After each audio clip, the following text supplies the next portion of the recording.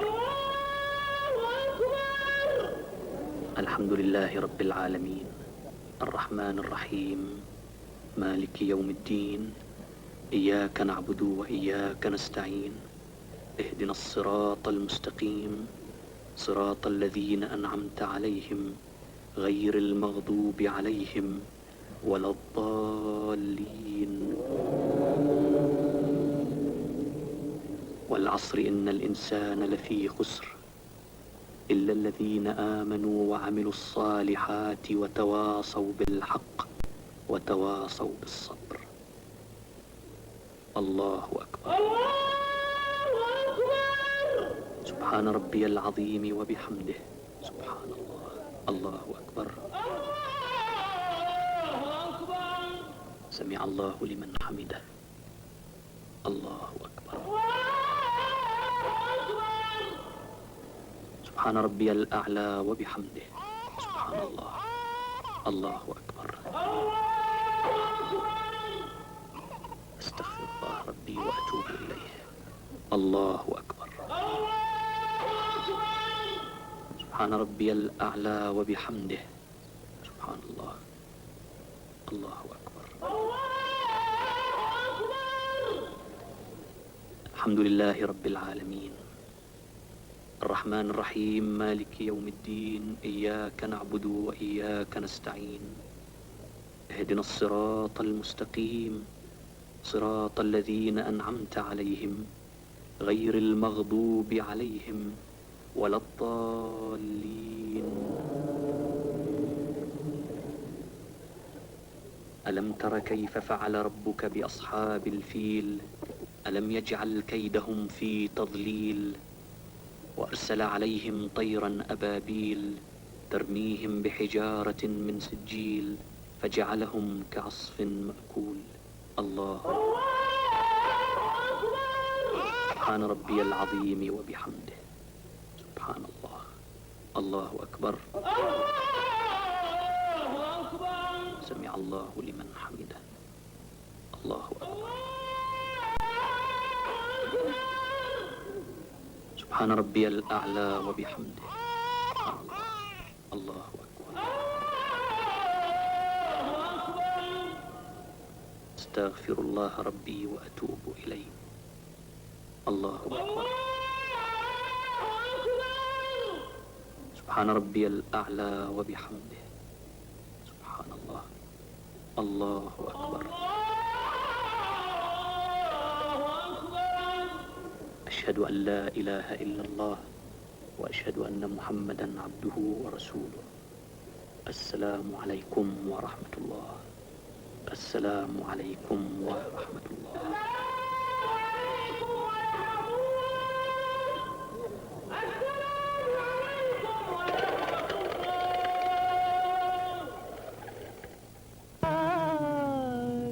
سلام علیک ودا کا رب العلا.